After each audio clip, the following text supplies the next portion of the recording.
하나님 말씀은 야고보서 4장 8절입니다. 제가 상반절만 읽겠습니다. 하나님을 가까이 하라. 그리하면 너희를 가까이 하시리라. 아멘.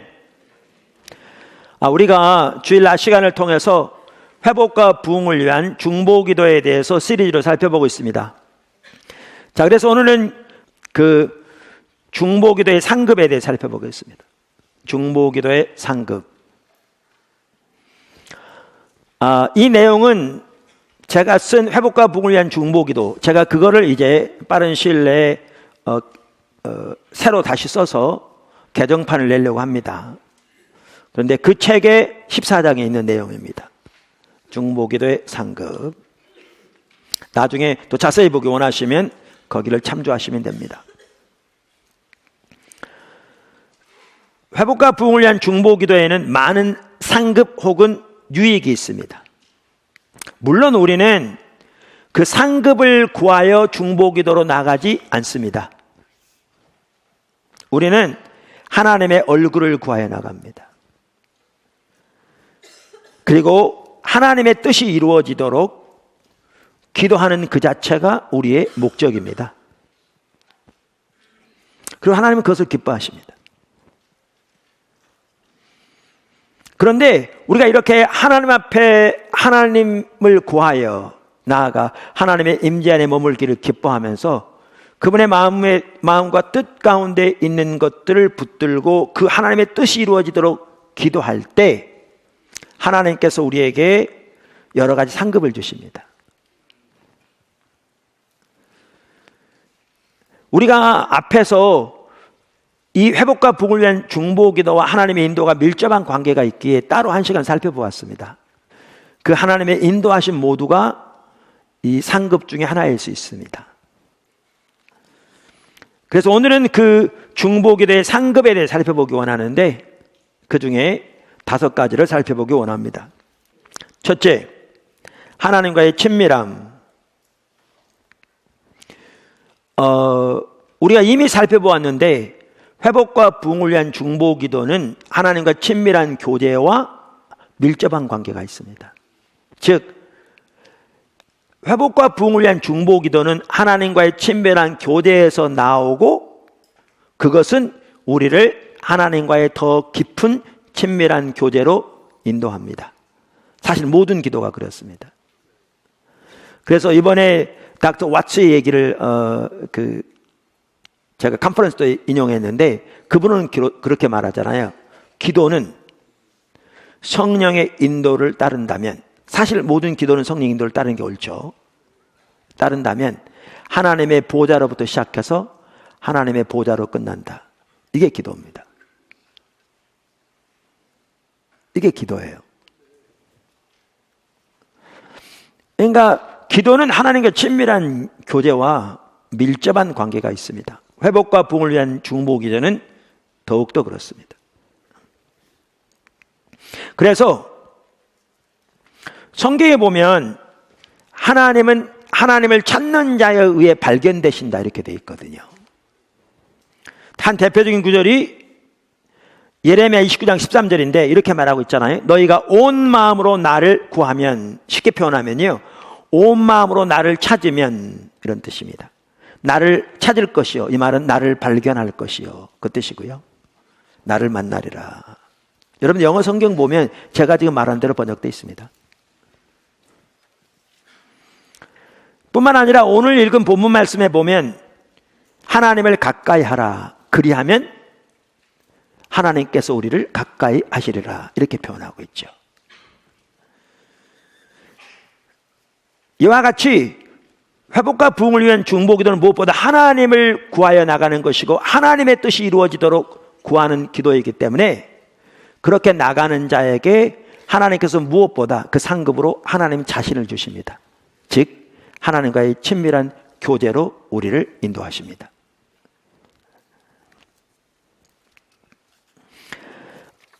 성경적인 예들을 몇 가지 보면요, 우리가 이미 모세의 예를 살펴보았습니다.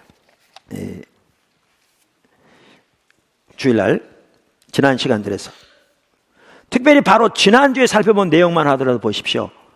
이스라엘 백성들이 광야에서 금송아지를 만들어서 그것이 자기들 애굽에서 인도된 신이라고 섬기는, 그래서 하나님이 그들을 멸하시려고 하는 이 상황에서 출애굽기 34장에 하나님이 영광으로 임하시는, 그러니까 하나님의 부흥은 하나님 영광으로 임하시는 건데, 이렇게 옮겨가는 과정에서 모세의 기도가 4번 있었잖아요. 그리고 그 때마다 모세의 기도를 통해 하나님이 그때 영적인 환경을 바꾸시잖아요. 그래서 멸망받을 수 없는 상황에서 하나님 영광으로 임하시는 자리로 옮겨간, 너무나 놀라운 그 예입니다. 이렇게 중보기도로 나가는 자에게 주시는 하나님의 상급 중에 한 핵심이 하나님과 친밀한 교제입니다. 우리는 이것을 아브라함의 삶에서 잘 볼 수 있습니다. 아브라함의 삶에서. 우선 성경은 아브라함을 선지자라고 부르고 있습니다. 창세기 20장 7절에 나옵니다. 근데 일반적으로 선지자 그러면 하나님의 말씀을 받아서 사람들에게 전하는 사람이잖아요. 근데 성경에 보면 아브라함이 하나님의 말씀을 받아서 그 당시 백성들에게 전했다는 기록이 하나도 없습니다. 물론 성경은 모든 것들을 다 기록하고 있는 건 아니죠. 아브라함 행적만 하더라도. 그러나 성경에 없는 것을 추측해서 아브라함이 그렇게 했을까라고 말하는 건 그것도 옳지 않거든요. 그래서 아브라함을 성경은 선지자라고 부르고 있는데, 그는 이렇게 하나님의 말씀을 받아서 전했다는 기록이 하나도 없습니다. 그런데 아브라함은 어떤 사람이었는가? 그는 기도하는 사람이었습니다. 그는 중보기도하는 자였습니다. 어디에 나오는가? 소돔을 위한 기도에 나옵니다. 소돔을 위한 그의 기도에 그 내용을 볼 수 있습니다. 제가 여러 번 말씀드렸는데 성경에서 친밀함이라는 단어를 페트라 주석이 이렇게 말한 것을 이렇게 언급했잖아요. 그러면서 그 주석은 그 친밀함을 이렇게 말하잖아요. 은밀한 협의란 의미를 가지고 있어서 밀접한 관계에 기초한 적극적인 의논을 의미한다. 친밀함이. 뿐만 아니라 하나님이 사랑하는 사람에게 그 깊은 관계성을 통해 알려주는 계획을 가리키기도 한다. 의논, 미리 알려준 계획 등. 그리고 또 하나님을 경외하는 자에게는 아무런 비밀도 없이 그의 뜻을 보이신다는 의미로 사용되었다. 그랬잖아요. 근데 정확하게 그 동일한 일이 아브라함에게 일어납니다. 아브라함에게 일어납니다.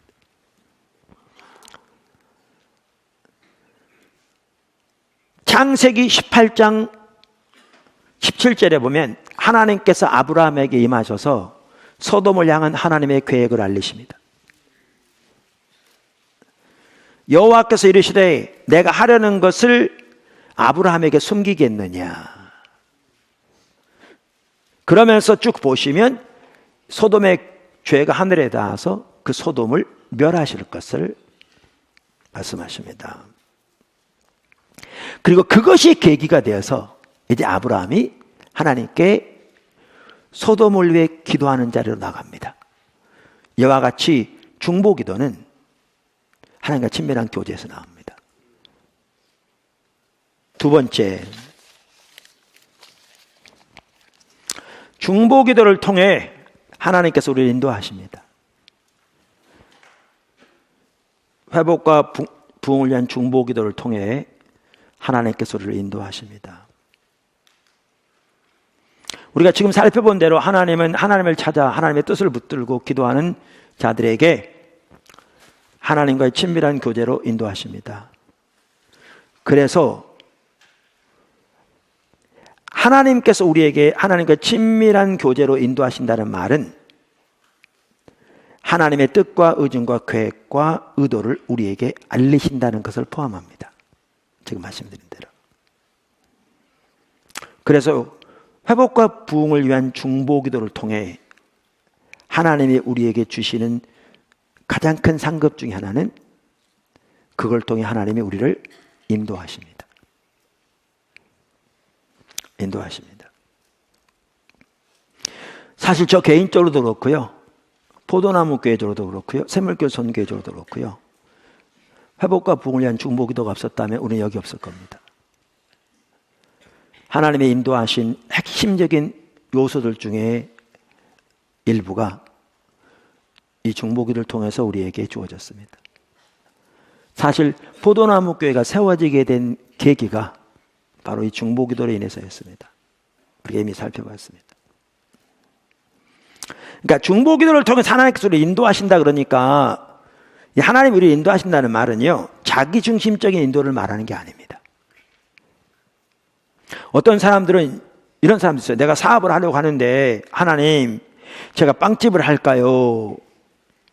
아니면 아구찜집을 할까요?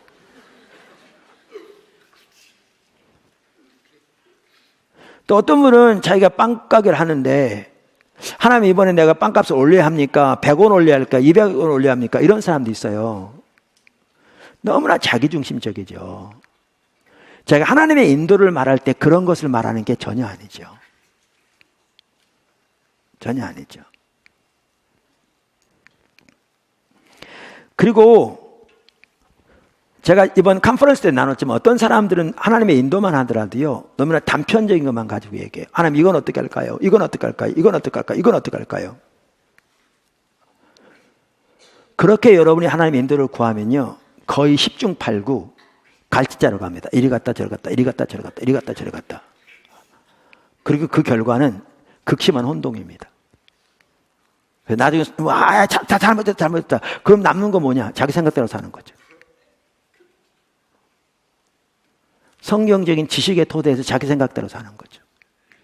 성경은 명백하게 말하기를 하나님의 뜻과 생각과 우리 뜻과 생각은 하늘이 땅에서 돋은 것처럼 다르고 높다고 하셨는데, 그리고 하나님의 계획과 뜻은 우리 인간의 지혜로 알 수 없다고 성경이 명백히 말하고 있는데, 그렇게 되는 거죠. 그렇게 하는 게 아니고요, 우리는 하나님을 집중적으로 찾고 구하는 중에 하나님의 이 시대에 어떤 일을 하고 계신지, 하나님의 계획과 뜻과 섭리는 무엇인지, 그리고 그 하나님의 놀라운 일에 나를 어디로 부르셨는지, 내가 있어야 할 자리가 어디 있는지, 이 부분을 발견해야죠. 하나님의 계획과 뜻.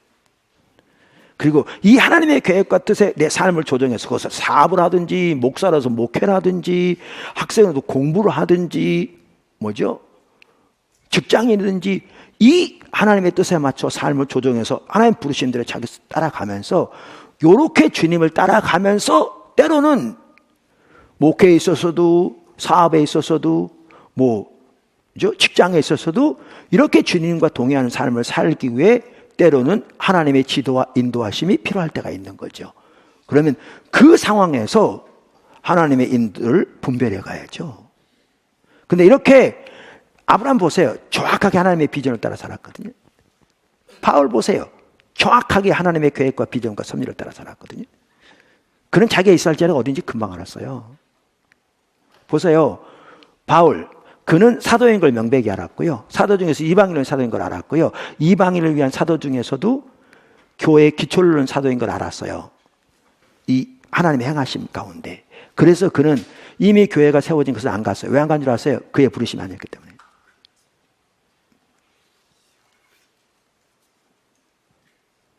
안 갔어요. 성경에 써 있어요, 그렇게.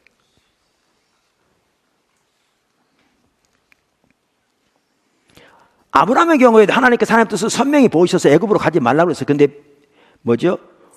그 흉년이 되니까 하나님의 뜻을 어기고 하나님의 명령을 벗어나서 애굽에 왔죠. 2번이나 아내 빼앗길 뻔하고 큰 낭패를 당했죠. 다행히 하나님의 긍휼과 자비로 간섭하셔서 돌이키게 하셔서 그렇지. 만약에 하나님이 안 돌이키셨으면 어떻게 됐게요? 은혜를 안 베푸셨어요. 끝났죠, 아브라함은. 왜요? 그가 있어야 할 자리는 애굽이 아닌데요?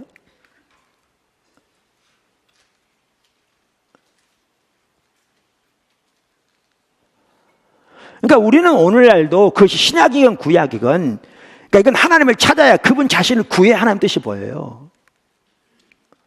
교회도 마찬가지예요.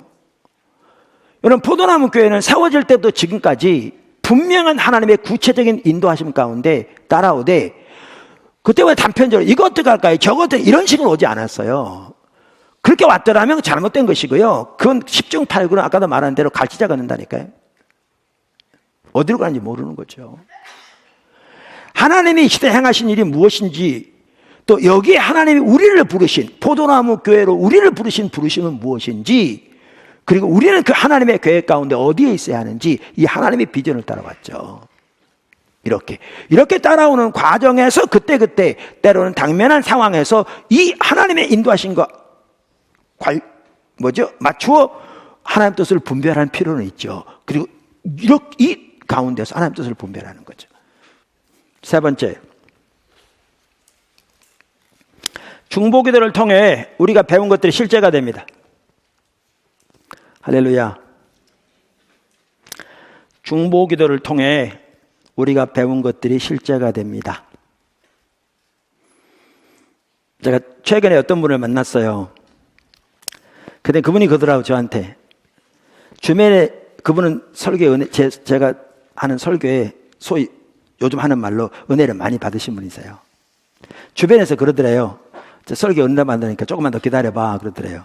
왜? 그러니까 맨날 재탕하는데 그러더래요. 그래서 그분은 그랬대요. 재탕해도 맨날 나는 은혜를 받는다고 그랬대요. 그래서 제가 그랬죠. 저는 재탕만 하는 게 아니고 3탕, 4탕, 5탕 합니다.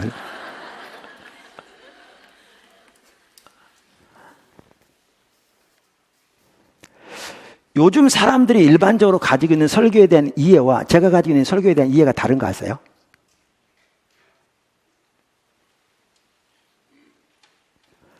오늘 일반적으로 사람들이 가지고 있는 설교에 대한 이해는 뭐냐 하면요, 감성적인 많은 이야기를 통해 그들의 감정에 호소하는 겁니다. 뭔가 찡한 뭉클한 걸 집어넣어 주려고 하는 거죠. 근데 저는 전혀 그런 이해를 가지고 있지 않습니다. 여러분 모세오경 보셨습니까? 구약의 선지자들 보았습니까? 시가서 놔두고라도, 시가서도 마찬가지지만, 자, 복음서 보셨습니까? 바울 서신서들 보셨습니까? 성경 전체는 뭐를 제시하고 있냐면 하나님의 뜻을 계시하고 있습니다. 그 시대를 향한, 인류를 향한, 하나님의 백성을 향한 하나님의 뜻, 하나님의 계획, 하나님의 길을 제시하고 있습니다. 설교는 그 시대를 향한, 그 청중을 향한 하나님의 뜻, 하나님의 길을 제시하는 겁니다. 그게 설교입니다.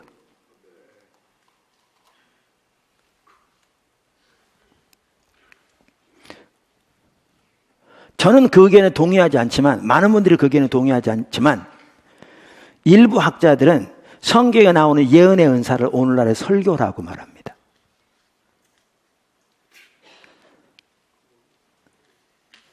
그러니까 말씀인데 저는 그렇게 동의하지 않는다고요. 실제로 그렇게 동의하는 분은 사실 많지 않습니다. 일부가 그렇게 합니다. 근데 왜 그렇게 하냐면, 구약의 예언만 하더라도 미래를 예측하는 요소가 있지만 가장 핵심은 그 시대를 향한 하나님의 메시지를 전하는 것입니다. 하나님 백성들이 처해 있는 상황에서 그들을 향한 하나님의 길, 하나님의 뜻을 전하고 그들로 하여금 그 길로 돌이키게 하기 위한 게 예언의 핵심이었습니다. 구약에서도.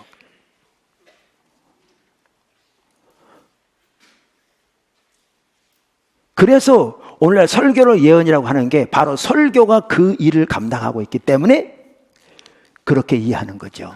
설교요, 세상적인 찡한 감동의 얘기로 사람들이 감정에 호소하는 게 아닙니다. 전혀. 설교는 그 시대를 향한, 그 청중을 향한 하나님의 뜻을 전하는 겁니다. 하나님의 길을.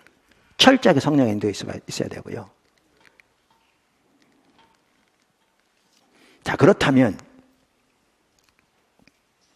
어떤 부분에서 하나님의 길을 전했는데 성도들이 그 부분을 심지어 몇십 번 들었다 할지라도 그렇게 돌이키지 않으면, 하나님께서 그걸 다시 돌이키기 원하시면 101번, 102번 해서라도 돌이켜야 합니다. 여러분, 하나님은 우리의 기도를 응답하신 분임을 믿습니까? 자, 아멘 하죠. 근데 성경이 말한 우리 신앙은요, 하나님이 우리의 기도에 응답하신 분임을 지적으로 동의하는데 만족하라고, 그게 우리 신앙이 아닙니다. 성경이 한 예를 드는 겁니다. 성경이 말하는 하나님은 우리의 기도를 응답하시는 분입니다. 그리고 그것을 당연히 지적으로 확실하게 믿는 게 중요합니다. 근데 그건 거기서 끝나는 게 아니고 우리 삶에서 우리의 기도에 응답하신 하나님과 실제적으로 동행하는 삶을 사는 것입니다. 다시 말하면 그 하나님을 경험하고 그 하나님과 동행하는 삶을 사는 것이 우리 신앙이고 성경은 그걸 말하고 있습니다. 그런데 이론적인 면에서만 딱 그치면 그 목사님 지난주에도 그 하나님 기도 응답한 거 했잖아요 그거. 근데 왜 똑같은 설교 또 오늘 해? 한 번 했으면 됐지. 이렇게 나가는 거죠. 실제 삶에서는 전혀 이만큼도 그 하나님과 동행하지 않는데, 전혀 그 하나님을 경험하지도 않는데, 늘 말한 대로 로이드 존스 목사님은 하나님에 관한 성경적 지식 컵에 비유하고 하나님을 아는 참된 지식을 우유에 비교했는데, 하나님에 관한 참된 성경적인 지식이 매우 중요하죠. 근데 그것은 수단인 거죠. 왜? 하나님을 알고 그분과 동행하고 그분을 삶에서 경험하고 그분의 우리 삶 속에 넘치고 그분의 목적을 우리가 드려주고 이렇게 동행한 삶을 살기 위한. 그런데 컵은 뛰어난데 비어있는 것처럼 교리적으로 확실히 믿는데 실제 그 삶은 이만큼도 살지 않고 그 은혜가 삶 속에 실제로 함께하는 것은 이만큼도 함께하지 않는데 왜 똑같은 얘기를 안 하는 거죠?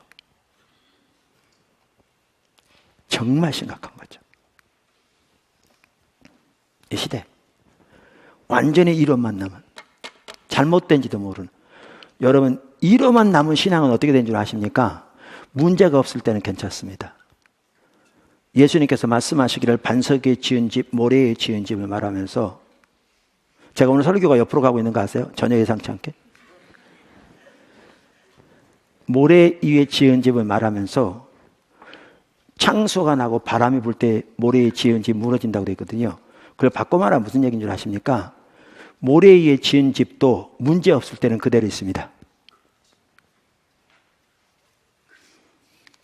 근데 문제가 생기면 왕창 무너집니다.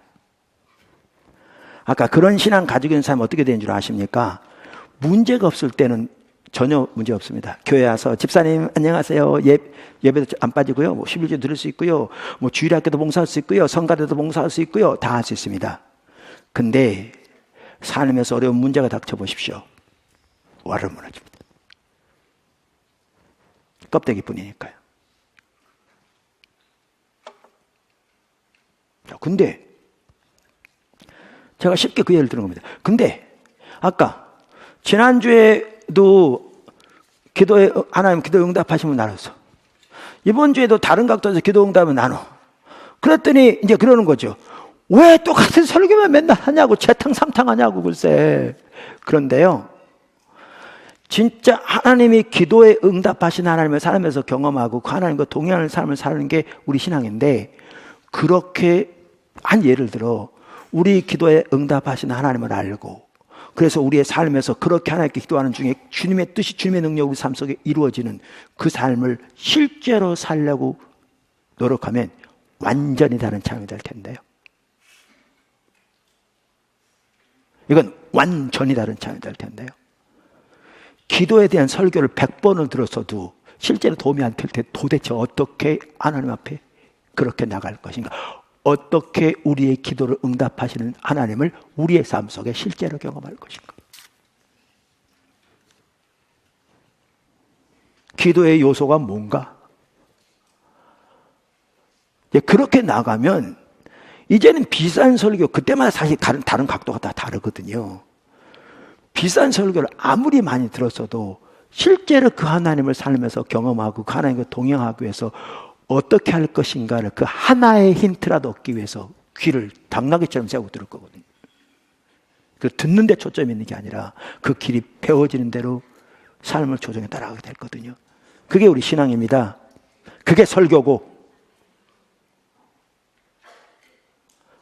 왜 오늘날 사람들이 주일날 교회 오면서도 그렇게 시간 얘기하고 중간에 나가고 재탕 얘기하고 그런 줄 아십니까? 완전히 옆으로 가 있는 거죠. 옆으로 가 있는지도 모르는 거죠. 껍데기만 남은 거죠. 아까 말한 것처럼. 예수 믿은 지는 오래됐는데 껍데기만 남은 거죠.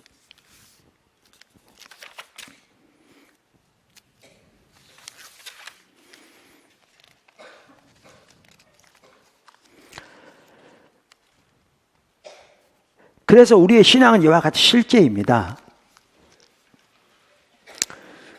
그런데 이렇게 우리의 신앙을, 우리 삶 속에서 하나님을, 성경에서 말하는 그 하나님을 실제적으로 우리 삶 속에서 경험하고 동행하는 삶이 신앙이라고요. 근데 여기 핵심이 뭐냐? 하나님께 친밀한 교제죠. 하나님께 친밀한 교제죠. 그런데 우리가 이렇게 배운 것들이 우리 삶 속에서 실제가 되어지고 하나님을 아는 것부터 시작해서 되어지는데 가장 중요한 한 통로가 뭐냐? 회복과 부흥을 위한 중보기도입니다. 우리가 중보기도로 나가서 우리가 배운 대로 주님을 알기를 실질적으로 추구하고 주님의 길과 목적을 구하고 하나님의 길을 따라 자기 삶을 조정하여 순종하기를 추구하고 또 하나님의 의중에 있는 것들을 가지고 그 뜻이 이루어지도록 기도하고 그것을 목표로 삼아서 삶을 드리고 삶을 조정하고 간구하고 이렇게 나갈 때 우리가 배운 것들이 우리의 삶에서 비로소 하나하나 실제가 되기 시작합니다. 실제가 되기 시작합니다.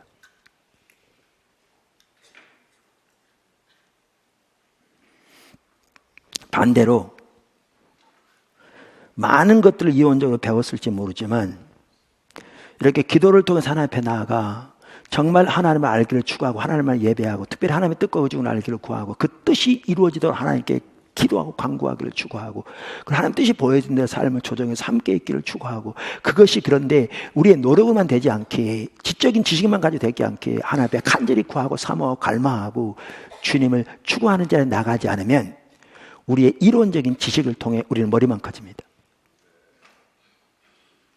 그리고 머리만 커지면 이제 다른 사람 판단합니다.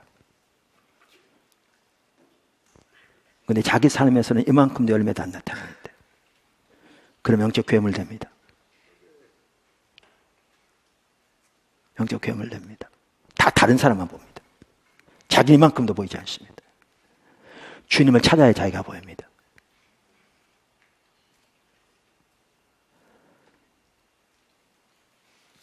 네 번째 하나님의 임재. 우리의 모든 신앙생활에서 가장 중요한 것은 하나님의 임재입니다. 하나님의 임재는 하나님께서 우리 가운데 실질적으로 함께 하시는 것을 말합니다. 그런데 하나님은 하나님의 얼굴을 구하는 곳에 하나님의 임재로 함께 하십니다. 우리가 이미 살펴보았습니다.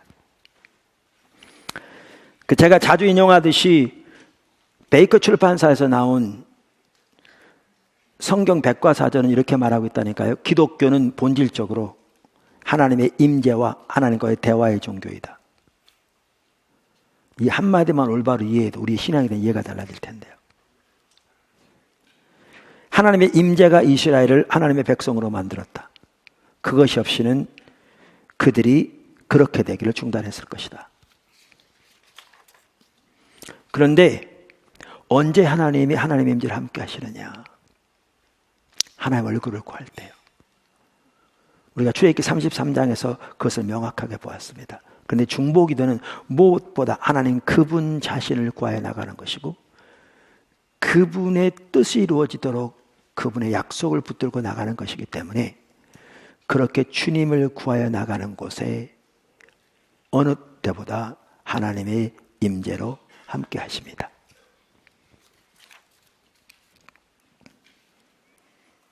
제가 몇 년 전에 그 얘기를 몇 번 얘기 드렸는데 한 번은 우리 교단의 귀한 선교사님이 우리를 방문했어요. 주일날 저녁 예배 좀 나눠주시도록 제가 초청했어요. 오시기로 돼 있는데 그분이 안 오신 거예요. 전화를 했더니 중보기도실에 가 계셨대요. 일찍 와서. 제가 그 나라에 집회 갔을 때 중보기도에서 나눈 적이 있거든요. 그때 주일날 오후니까 몇 명 있지도 않았대요. 근데 그분은 거기 앉아있는 자체만 하더라도 하나님이 너무나 임재하셔서 자기를 회복시켜 주셨다고 그러더라고요. 그러면서 그날 저녁에 예배 드리는데 저녁에 그때 숫자도 많지 않았죠. 정말 하나님 임재가 함께 하시는 걸 본인이 느끼면서 설교하면서 그러더라고요. 여러분은 항상 이렇게 여러분이 하나님 임재 가운데 예배 드리냐고 그러더라고요. 다시 말합니다. 포도나무 교회가 특별해서 아니라니까요. 그렇다면 그거는 정말 타락한 우상숭배고요. 그리고 중보기도실이 특별하냐고요? 그렇다면 때려부셔야 합니다. 이스라엘 백성들이 모세 시대 하나님이 사용하신 뱀을 달아놓고 숭배하니까 때려부셔버렸잖아요. 장소에 있는 게 아니고요. 교회에 있는 게 아닙니다. 왜 함께 하시느냐? 주님을 구하기 때문에 함께 하시는 거예요. 우리가 주님을 구하지 않으면, 주님의 얼굴을 구하여 나오지 않으면 하나님의 임재는 언제든지 거칠 수 있습니다. 다섯 번째, 하나님께서 우리의 기도를 응답하십니다. 당연히 중보기도자에게 주시는 하나님의 상급 중 하나는 하나님이 그들의 기도를 응답하신다는 것이지요. 포도나무 교회가 철회하면서 나라와 민족을 위해 기도하게 된 게요. 언제 그랬냐면 한참 북핵 위기로 언제 전쟁이 터질지도 모르는 그런 상황들 막 왔다 갔다 했잖아요. 뭐 트럼프 막 쏘아대고 김정은 쏘아대고 뭐 대적하고 막 이렇게 이럴 때 그러면서 기도하게 하셨어요. 이게 돌이켜지도록. 근데 여기까지 왔어요. 그 당시에 여기까지 올 것은 아무도 상상하지 못했어요. 제 얘기 잘 들으세요. 우리가 기도해서 이렇게 했다 그 얘기 아닙니다. 그거는 그분한테 가봐야 알겠죠. 그리고 그렇게 말한다면 매우 큰 교만이겠죠. 근데 한 가지 분명한 것은 이겁니다. 그 상황에서 기도하게 하시고 분명히 하나님께서 뜻을 보이시고 기도했고 오늘까지 와 있는 건 분명한 사실이고요. 우리가 계속해서 아까 기도하기를 원한다고 그랬습니다. 뭐까지? 이게 항구적인 평화로 정착될 때까지. 이것이 근본적으로 토대가 이게 몇 개월만 더 하면 될 것 같습니다. 최소한 7월 이전에는 결정이 날 것 같아요. 구체적인 사항 그 다음에 갈지라도 근본적인 것은 그 전에 결정이 날 것 같거든요. 그래서 우리가 그렇게 붙들고 기도해야 될 것이고 하나님께서 그렇게 인도하신다면 그 얼마나 놀라운 일입니까?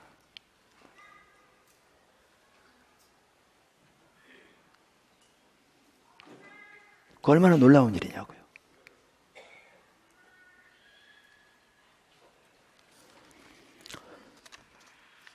사실 어떤 분들이 저한테 물어요. 이렇게 방송 같은 데 가끔 나가도요.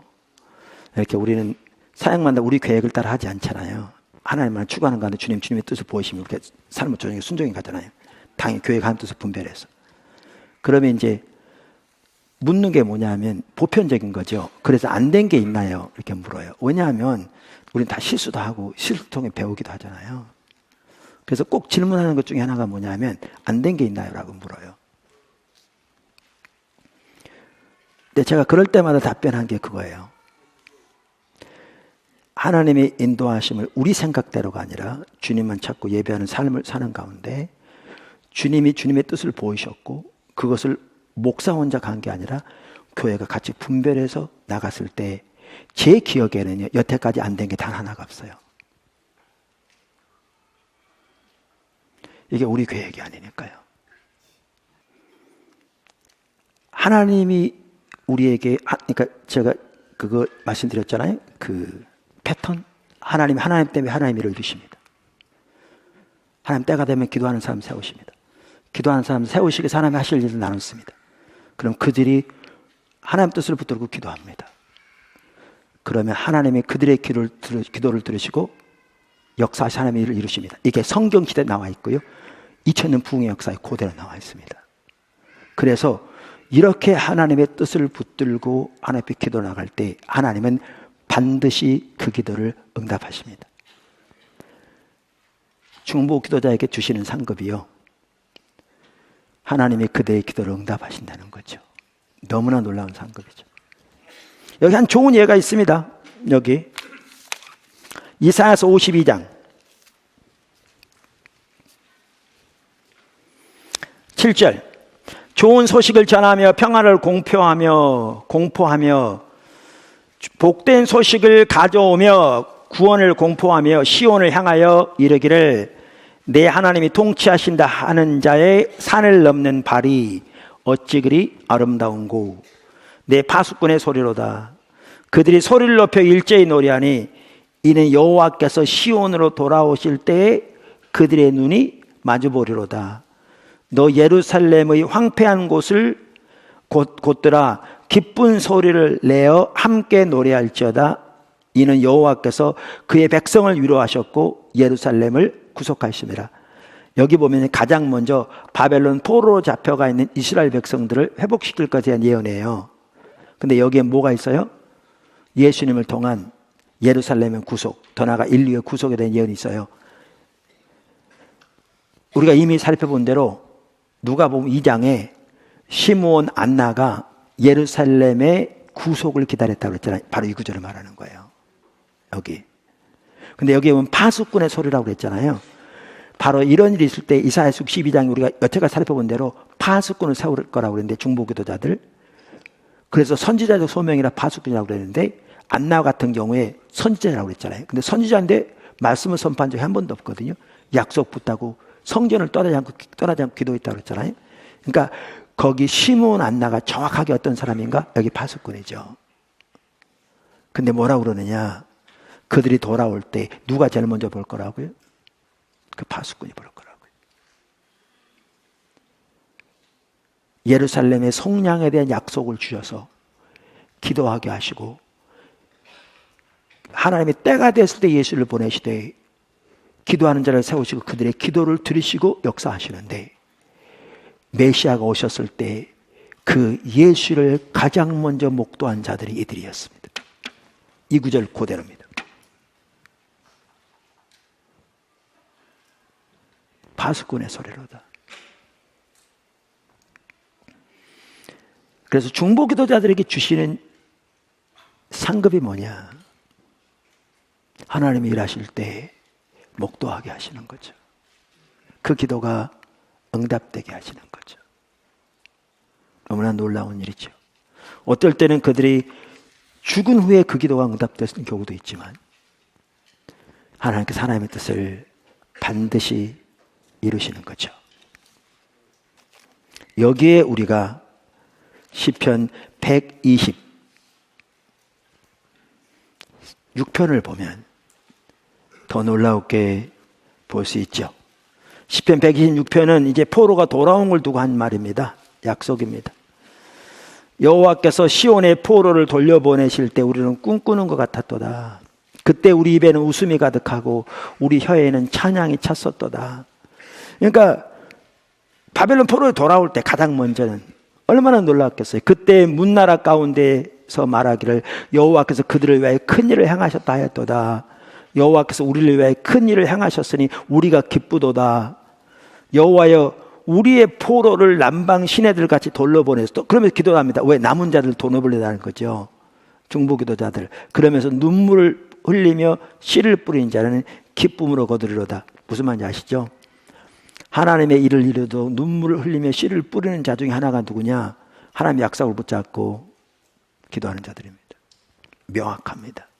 근데 그들이 뭐 할 거라고요? 기쁨으로 단을 가지고 올 거라고요. 뭐라고요? 지금 이 회복의 약속이 이루어진 걸 두고 말하는 거죠. 이게 오늘날에 해당하는 말이기도 합니다.